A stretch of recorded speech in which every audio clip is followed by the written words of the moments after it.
Have you ever been sitting down with a relative, enjoying a meal or a holiday gathering, when something they say feels like a knife to your heart? They make a casual comment or a joke, which in their mind is true or funny, and in your ear sounds horrifyingly wrong or deeply inappropriate. What do? What if it's not just a passing comment, but a regular pattern of behavior? What if the choices they make worry you? Choices that affect others? Do you say something? Many of us have problem relatives whom we love and yet believe their opinions or behaviors are problematic. It might be a cousin or an uncle or a niece. Don't say it. Don't name names. Someone who we care about deeply, but who seems to have gotten off track in our eyes and is going in a direction that we don't feel is healthy or productive. We might not see this relative on a daily basis, but we keep tabs on them. From a safe distance, it's easy for us to see that they are on a trajectory that is growing more and more problematic. Of course, this family member can justify all their choices and actions, all the decisions they make, the reason they make them, even if it doesn't necessarily make sense to the others. At some point, though, we and other loving family members may attempt to change their patterns by trying to engage them in a constructive conversation about their future. If the situation gets bad enough, we may even have an intervention as a hope that we can change their future trajectory. The Jewish people as a whole are a lot like one big family. And that means we too may sometimes find ourselves in this situation with our Jewish brothers and sisters. In words and actions large and small, we may offend, sadden, or even cause pain to one another. It may be anything from a small comment highlighting an ideological difference to a harmful behavior pattern that causes long-lasting hurt and damage. Within our family, we have these people whom we love, whom we worry about, whom we long to change. Many American Jews think that we are watching our Israeli cousins move in a more problematic direction. We see growing racism and intolerance within Israeli society. We see the corrosive effects of decades of military occupation in the territories, and we see the injustice of the Orthodox authority over the Jewish nature of our Jewish state. We long to engage our faltering relatives in conversations and help them make choices that will lead to a better future. But what power or influence should we have over this beloved but distant relative? Yes, we care about them and their future, but it is their life. Who are we to have concerns? Why should we have a say in how they choose to live? Danielle Hartman addresses this question by using a different family metaphor that I also love, one about parents visiting their adult children's homes. Have any of you gone to visit your adult children's homes? As parents and in-laws, you aren't really supposed to move around your children's furniture, and you probably shouldn't criticize your children's parenting skills, even if you want to, even if you may be right. It's not your home, not your kids, theirs. But what if they're making big mistakes and you could help? Shouldn't you be able to remind your adult children of certain ideas and practices that are important to you? Shouldn't you be able to speak up and change the trajectory of their lives and the lives of your grandchildren? Shouldn't your voice be valued, even though you're not in their home every day, all day long?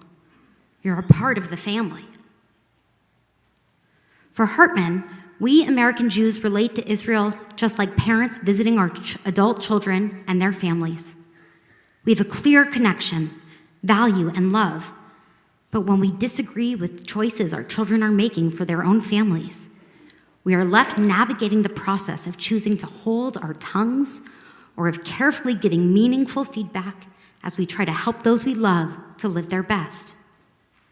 But whether you prefer a metaphor of Israel as a wayward cousin or Israel as an adult child, the message is clear. If you love this other, you know you would find a way to help them. You would talk to them. You would communicate. You would find some way to intervene. Today, we need to find a way to reimagine and reinvigorate our Jewish family's relationship. Just as we share a common heritage, so are we inextricably linked into the future. We must speak directly to each other if we're hoping to remind our family of our most important values and wanting to have a stronger voice in shaping the soul of our Jewish state. Luckily, our family does know this and values bringing everyone's input together.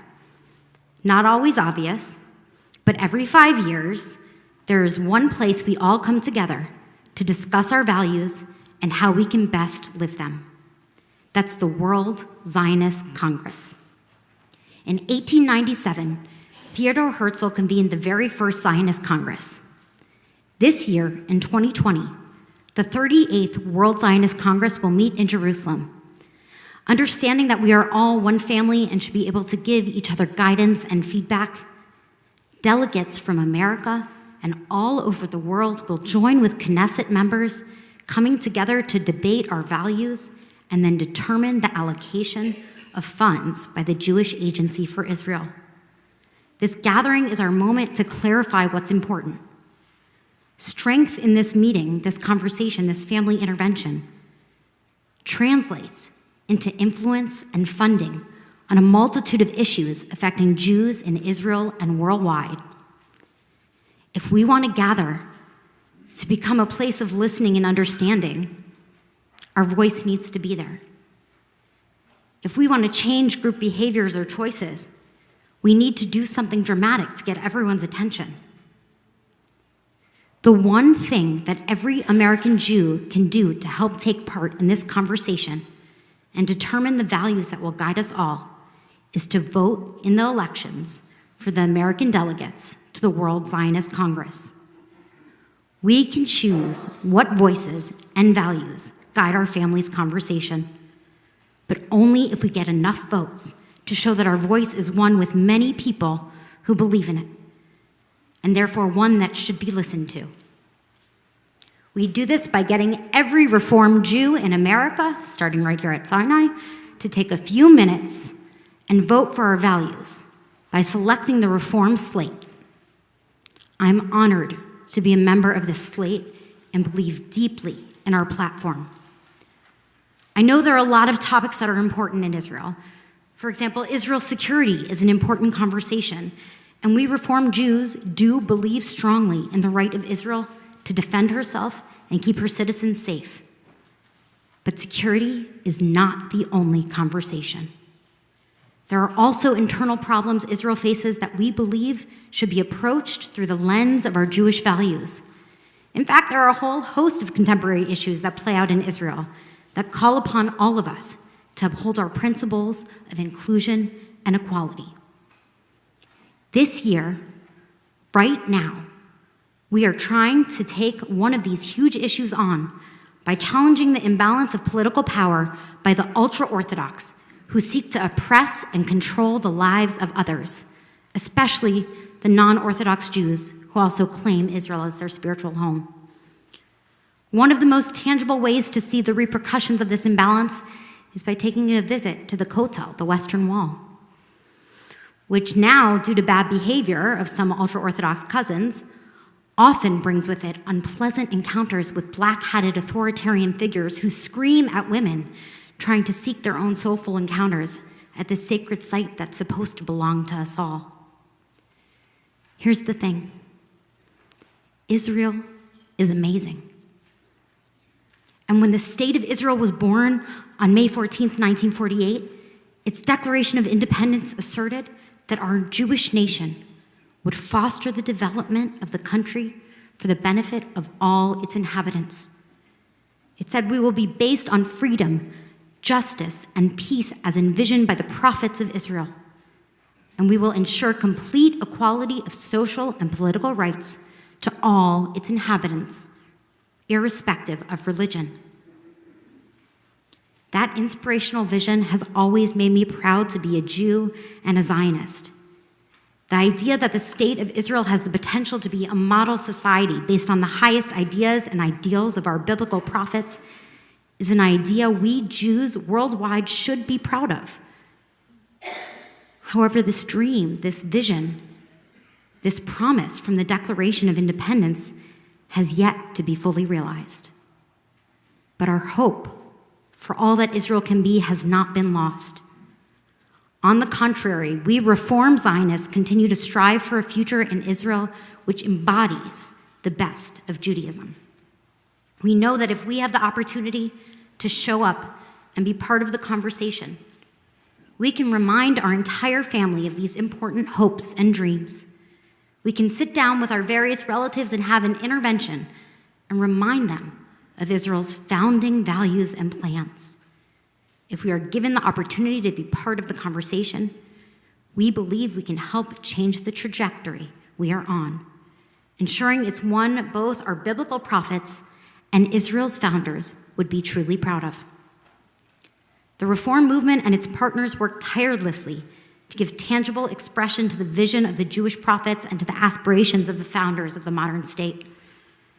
So to vote Reform, vote for the Reform slate, means to align our Jewish future with the best values of our Jewish heritage.